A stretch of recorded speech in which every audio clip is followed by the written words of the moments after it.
BC fry ఏంటా అనుకుంటున్నారు కదా? బీసీ ఫ్రై అంటే ఏం లేదండి. బీ అంటే బీట్రూట్, సి అంటే క్యారెట్ మాట.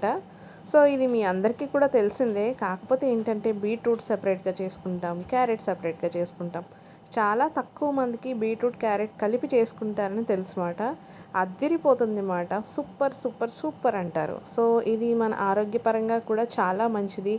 మన కంటికి ఒంటికి కూడా చాలా మేలు చేస్తుంది మాట.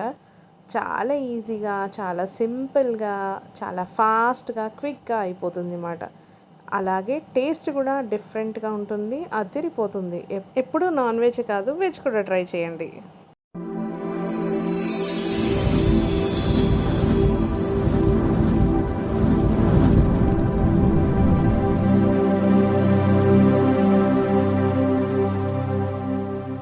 Hello friends, welcome back to my channel. మనలో తెలుగమ్మ. ఎలా ఉన్నారు అందరూ? నేను సూపర్గా ఉన్నాను. ఫస్ట్ అయితే బీట్రూట్ క్యారెట్ ఫ్రైకి ఒక కడాయి పెట్టుకుని దాంట్లో కొంచెం ఆయిల్ వేసుకుని ఆవాలు, జీలకర్ర, వెల్లుల్లిపాయ, ఎండుమిర్చి, కరివేపాకు వేసుకుని మనం ఫ్రై చేసుకోవాలన్నమాట. సాట్ చేసుకోవాలి. తర్వాత నేను ఒక చిన్న ఆనియన్ తీసుకుని ఆ ఆనియన్ కూడా కొంచెం మీడియం సైజులో ఉండేటట్టు నేను కట్ చేసుకుని వేసుకున్నాను పొడవుగా. సో దీన్ని కూడా మనం సాట్ చేసుకోవాలి. ఈలోపు మనం ఏంటంటే క్యారెట్, బీట్రూట్, నేను క్యారెట్ బీట్రూట్ కలిపి ఒక అరకిలో తీసుకున్నాను అనమాట. అంటే పావు కిలో అవి, పావు కిలో ఇవి అన్నమాట. సో పైన ఉన్న చెక్క అంతా తీసేసి దాన్ని చిన్న చిన్న ముక్కలుగా కట్ చేసి నేను వాష్ చేసుకుని కట్ చేసి పెట్టుకున్నాను అనమాట. ఓకేనా? సో దీన్ని అయితే ఇప్పుడు తాలింపు ఫ్రై అయిపోయింది కదా, తాలింపులో అయితే ఈ ముక్కలు వేసేసుకోవాలండి. సైజ్ పెద్దగా కట్ చేసుకుంటే ఏంటంటే చాలా ఎక్కువ టైం పడుతుంది. సో కొంచెం చిన్నగా కట్ చేసుకుంటే త్వరగా వేగుతాయి అన్నమాట. సో ఇవి మనం ఏంటంటే ఈ తాలింపులో కూడా కలిసేటట్టు మొత్తం ఆయిల్కి పట్టేటట్టుగా మనం వీటిని కలుపుకోవాలన్నమాట, ముక్కల్ని. ఇలా ఇది మాత్రం మొత్తం అంతా లో ఫ్లేమ్లోనే చేసుకోవాలని. ఫ్రై కదా, కొంచెం మీడియం ఫ్లేమ్లో పెట్టినా త్వరగా మాడిపోయే ఛాన్సెస్ ఉంటాయి. సో ఇట్లా మూత పెట్టుకుని నేను మగ్గ పెట్టుకున్నాను. తర్వాత కొంచెం సాల్ట్ యాడ్ చేశాను. తర్వాత కొంచెం పసుపు యాడ్ చేసుకుంటున్నాను దీనిలోకి. ఓకేనా? సో ఈ ఫ్లేవర్ అనేది కొంచెం బాగుంటుంది పసుపు కూడా వేసుకుంటే. ఓకే, ఇలా మనం సాట్ చేసుకోవాలి. అంతా మీడియం ఫ్లేమ్లో పెట్టుకోవాలండి.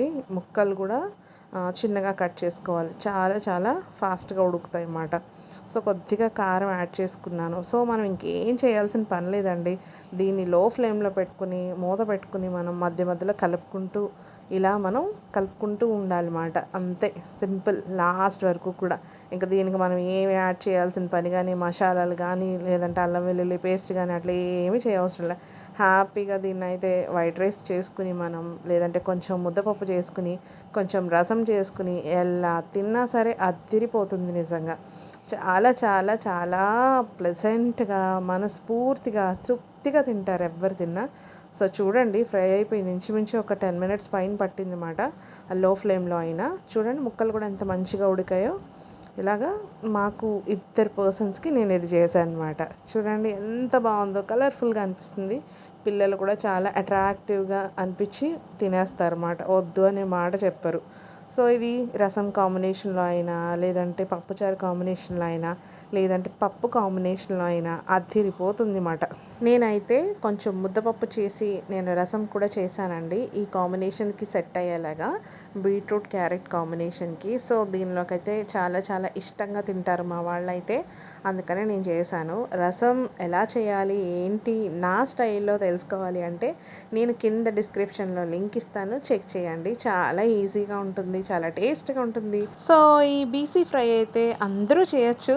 బ్యాచిలర్స్కి చాలా ఈజీగా ఉంటుంది. అంత ఎందుకంటే వంట రాని వాళ్ళు కూడా, లేదంటే ఫస్ట్ టైం చేసేవాళ్ళు కూడా తప్పకుండా అయితే ఇది హిట్ అయిపోతుంది అన్నమాట. ఓకేనా? సో మరిన్ని వంటలు మీ వరకు రావాలంటే తప్పకుండా సబ్స్క్రైబ్ చేసుకోండి. లైక్ చేయడం మాత్రం మర్చిపోకండి. Thank you for watching.